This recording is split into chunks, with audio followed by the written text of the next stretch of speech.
ابن عمر رضی اللہ تعالیٰ عنہ بیمار ہو گئے، شدید علیل تھے، طبیعت مبارک میں کمزوری آ گئی، کچھ کھانے کو دل نہیں کرتا تھا، گھر والے بار بار کہتے کچھ کھا لیجئے کچھ کھا لیجئے، نہیں کھاتے تھے۔ بالآخر حضرت نافع آپ کے غلام تھے، ان سے کہنے لگے کہیں سے مچھلی مل جائے نا تھوڑی سی تو میں کھاؤں گا۔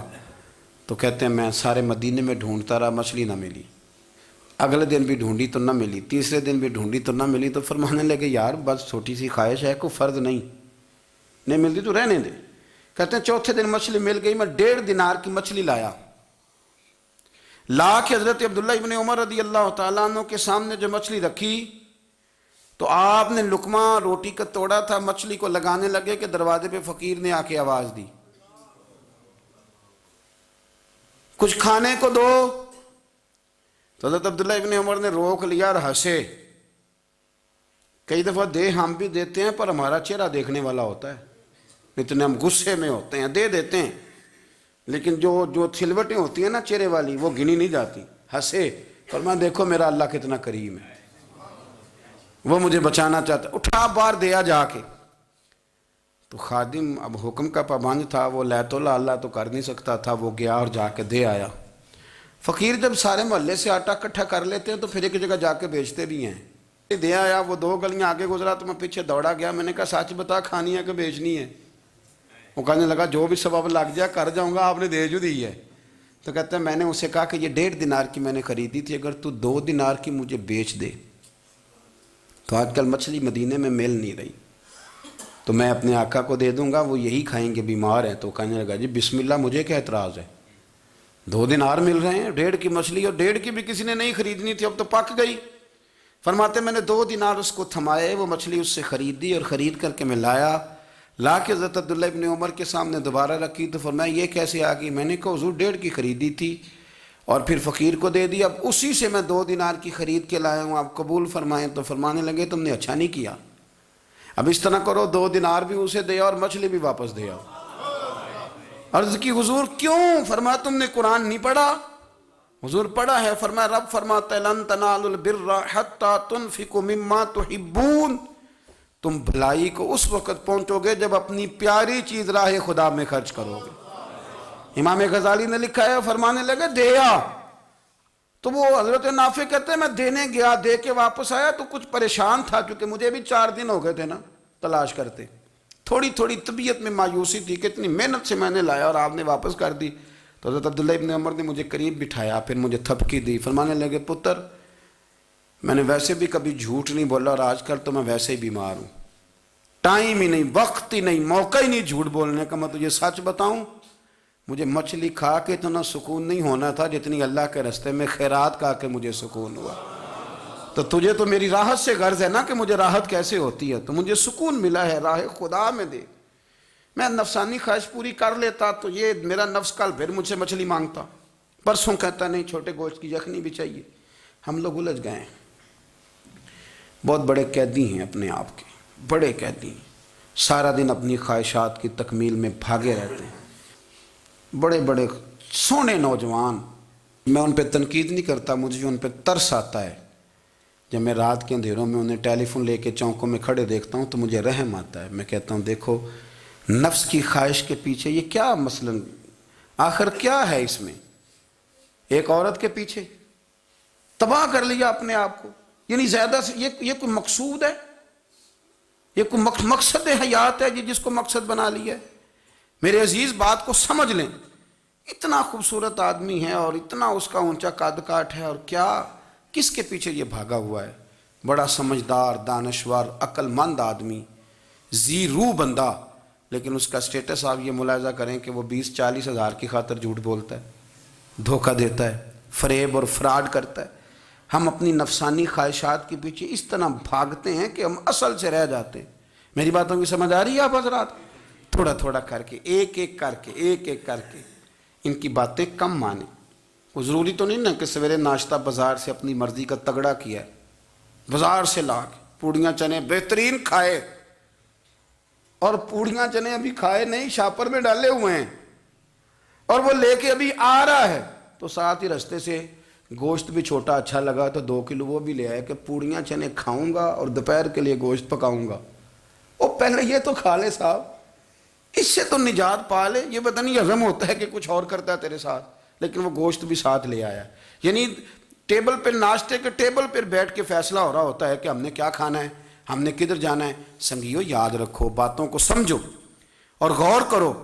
یہ تھوڑا تھوڑا کر کے جب ہم چھٹکارا حاصل کرنے کی کوشش کریں گے نا، چھٹکارا حاصل کرنے کی، کہیں جگہ سے، کسی جگہ سے اگر آپ کو تنبیہ ہوتی ہے نا، تنبیہ، اس میں بھی بڑا مزہ آتا ہے، اس میں بڑا۔ ہمارے ایک بزرگ تھے، تو ایک دن نا میں گیا تو کہنے لگے الحمدللہ آج میں بڑے سکون میں ہوں۔ میں نے کہا جی وہ کیا ہوا؟ کہنے لگے میں اپنے آپ کو بڑا پیر صاحب سمجھنے لگ گیا تھا۔ تو ایک وابڈا کے کسی آدمی سے کام تھا، تو میرے ایک دوست نے مجھے کہا کہ پیر صاحب اس کو ٹیلی فون کر دیں، سنا ہے آپ کا عقیدت مند ہے۔ میں نے اس بندے کو ٹیلی فون کیا تو کہتا پیر صاحب میں عزت آپ کی بڑی کرتا ہوں پر یہ کام نہیں ہو سکتا۔ کہتے ہیں جب اس نے مجھے کہا نا تو کچھ بھی نہیں، تو مجھے بڑا مزہ آیا ہے، ورنہ میرا تو نفس پھول گیا تھا۔ میں تو سمجھتا تھا کہ جو میں کہتا ہوں ویسے ہی ہو جاتا ہے۔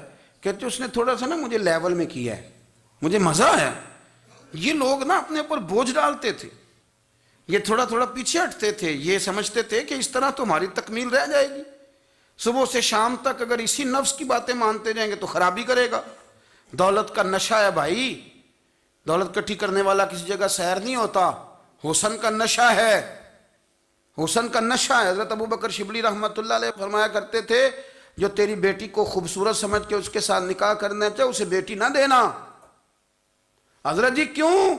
فرمایا حسن تو تھوڑے دن کے بعد ختم ہو جائے گا، پھر وہ اس کی قدر نہیں کرے گا، وہ تو کہیں اور منہ مارتا پھرے گا۔ حضرت ابو بکر شبلی رحمۃ اللہ تعالیٰ علیہ کی بیٹی خوبصورت تھی، ایک نوجوان کہنے لگا میرا نکاح کر دیں۔ آپ فرمانے لگے پتر تو 1 مہینے کے بعد آنا، کر دوں گا۔ بڑی موٹی تازی خوبصورت صاحبزادی، تو حضرت نے اسے دوائی کھلائی، اسے پخانے لگ گئے۔ جو پخانہ کرتی ایک مٹکے میں سنبھال دیتے۔ تھوڑا وقت گزرا تو وہ ہڈیوں کا پنجر بن گئی، مہینے بھر میں دست اتنے آئے کہ کمزور ہو گئی۔ تو ابو بکر شبلی 1 مہینے کے بعد نوجوان کو بلایا، فرمایا ادھر آ تیرا نکاح کروں۔ بچی دکھائی تو وہ کمزور بستر پہ پڑی، فرمایا شادی کر۔ کہنے لگا اس سے نہیں میں نے کرنی۔ فرمایا یہ وہی ہے؟ کہنے لگا جی نہیں۔ فرمایا تو کہتا تھا مجھے عشق ہے، کدھر گیا تیرا عشق؟ کہنے لگا حضرت صاحب آپ کیسی بات کر رہے ہیں؟ فرمایا ادھر آ۔ پھر وہ مٹکا جس میں گند رکھا تھا وہاں لے گئے، فرمانے لگے تیرا اس کے ساتھ عشق تھا، یہ تیرا عشق۔ فرمایا اسے تو میں 4 دن روٹی کھلاؤں گا پھر تندرست ہو جائے گی، لیکن میں دیکھنا چاہتا تھا کہ تو میری بیٹی سے پیار کرتا ہے یا اس کے چہرے پہ آنے والی کچھ وقت کے لیے سرخی سے پیار کرتا ہے، اس لالی سے پیار کرتا ہے جو جوانی کے وقت بچوں اور بچیوں پہ آتی ہے۔ کس چیز کے دل دادا؟ یعنی کیا مطلب؟ نفس کی غلامی، سراسر غلامی، اور پلٹ پلٹ کے اور بڑے بڑے سیانے بندے چھوٹی سی خواہش کے لیے، بڑا سمجھدار آدمی، بڑا سیانا بندہ۔ میں ایک بڑے بزرگ عالم تھے، میں ایک دفعہ ملنے گیا تو پائے پکا رہے تھے، خود پائے پکا رہے تھے، تو وہ بڑے پیار کی بات ہوتی ہے نا جی، تو تامت باندھی ہوئی اور بڑی جناب خستہ حالی، اور وہ پائے پکا رہے ہیں۔ تو میں نے ان سے کہا، میں نے کہا حضرت جی پائے تو کسی اور نے بھی پکا لینے تھے، آپ بخاری لے کے بیٹھتے، چلو میری طرح کا کوئی بندہ آپ سے استفادہ بھی کر لیتا۔ اب پائے آپ لائیں گے، پھر پکائیں گے، پھر آپ کھائیں گے، تو یہ تو 24 گھنٹے آپ کسی کام میں گزر جائیں گے۔ تو یہ ایک چھوٹی سی خواہش کے لیے، میں کسی چیز کو حرام نہیں کہہ رہا، قرآن پاک کی جو آیت پڑھی ہے صرف اس کی تفسیر آپ کے سامنے عرض کر رہا ہوں۔ ہماری خواہشات ماں پالتی ہے، آپ کو نہیں پتہ کتنے دکھ سہتی ہے۔ میں ان ماؤں کو جانتا ہوں جو بیٹے کے حصوں کی مار بھی اس کے ابے سے کھاتی ہیں، مار کھاتی ہیں وہ۔ ایک خاتون ایک کان سے سنتا نہیں، میرے پاس ایک دفعہ آئی، کہنے لگی 60 لگ گئی سی، کوئی دعا کر دیں یا کوئی وظیفہ پر، ڈاکٹر کہتے ہیں ٹھیک نہیں ہو سکتے۔ میں نے کہا باجی صحیح بتاؤ مسئلہ کیا ہے؟ کہنے نہیں کچھ بھی نہیں، مسئلہ کیا ہونا ہے، پتر غلط نکل آیا ہے، اس کا باپ روز مارتا ہے، آج میں آگے گئی ہوں تو اس نے ایک تھپڑ میرے کان پہ مار دیے، تو پردہ پھٹ گیا۔ مائیں مار کھاتی ہیں، لیکن وہ پتر جس کو بڑی محنت سے پالا ہے، وہ جوان ہوتا ہے تو اماں سے کہتا ہے تجھے چھوڑ دینا ہے، پر جس لڑکی سے میرا ٹیلی فون پہ رابطہ ہے اسے نہیں میں نے چھوڑنا، وہ نہیں چھوٹ سکتی، ہر شے کچل جاتا ہے وہ۔ اماں کبھی لیٹ کے رات کو سوچتی ہے کہ یہ تو میری کل کمائی تھی، میں تو آج بھی اس کے حصے کے تھپڑ اپنی گالوں پہ برداشت کر رہی ہوں، تو یہ کدھر گیا؟ اردشیر نام کا بادشاہ تھا، حضرت محدث ابن الجوزی آج سے کچھ 700 سال پہلے لکھتے ہیں۔ اردشیر بادشاہ بڑا خوبصورت تھا، جوان تھا، بڑا عقل مند تھا۔ اس نے اس طرح کیا کہ قریب قریب کی ساری ریاستوں پہ قبضہ کر لیا۔ بڑا عقل مند زیرک تھا، قبضہ ہو گیا۔ ایک بادشاہ بڑا سخت تھا، اس کے ساتھ جب پنجہ آزمائی ہوئی تو اردشیر کہتا ہے اس پہ میرا قبضہ نہیں ہو رہا تھا، اور جب ہم نے ساری ریاستوں نے مل کے اس پر حملہ کیا تو ایک قلعے کے اندر قلعہ بند ہو گیا۔ اردشیر بڑا خوبصورت آدمی تھا، بڑا سمجھدار تھا، تو وہ بادشاہ قلعہ بند ہو گیا، اس نے کہا نکلنا ہی نہیں۔ اب وہ اندر بند ہے، یک بارگی حملہ کیا تو وہ بڑا بڑا قلعہ تھا، اس میں بند ہو گیا۔ اس بادشاہ کی نا جس پر حملہ کیا، اس کی بیٹی اچانک ایک دن قلعے کی دیوار پہ چڑھی تو اردشیر کے حسن و جمال کو دیکھا تو عاشق ہو گئی، اور اپنے ہی باپ کے خلاف اسے کہنے لگی کہ اگر تو میرے ساتھ شادی کا وعدہ کرے نا تو میں تجھے رستہ بتاتی ہوں حملہ کرنے کا۔ اس نے کہا میرا وعدہ رہا، تو رستہ بتا۔ اس نے رستہ بتایا اس لڑکی نے، اور بادشاہ نے حملہ کیا تو اس کا باپ قتل کیا، اس علاقے پہ قبضہ کیا شادی کے وعدے پر۔ ہاں نفسانی خواہش بندے کو اندھا کر دیتی، نہیں سمجھ آتی اس کو میں کدھر جانا ہے، اندھا کر دیتی۔ حملہ کیا، اور جب اس لڑکی کو لے کے آیا نا اپنے محل میں، تو پہلے دن شادی کی پہلی رات تھی، تو بستر بچھایا کنیز نے، تو وہ کبھی کروٹ ادھر بدلتی کبھی ادھر بدلتی، تو بادشاہ کہنے لگا کیا ہے؟ کہنے لگی بستر میں کچھ ہے، مجھے تکلیف دے رہی۔ اس نے چراغ جلائے اور جب بستر اٹھایا تو ایک اتنا سا دھاگا نکلا۔ دھاگے سے عموماً تکلیف نہیں ہوتی، تو اس نے کہا تو اتنی نرم و نازک ہے کہ دھاگا؟ کہنے لگی میرا باپ نا میرے ساتھ اتنا پیار کرتا تھا کہ روز میرا بستر بھی خود بچھاتا تھا، اور اس نے آلہ رکھا ہوا تھا، وہ ناپتا تھا کہ کوئی پایا اونچا نیچا تو نہیں، میری بیٹی کا بیلنس سوتے وقت خراب نہ ہو جائے، اور میرے لیے گوشت اور کپڑے بھی خود پسند کر کے لاتا تھا، کھانے پینے کا خود خیال کرتا تھا۔ اردشیر کہنے لگا اچھا وہ اتنا پیار کرتا تھا، اور پھر تو نے اس کے ساتھ کیا کیا؟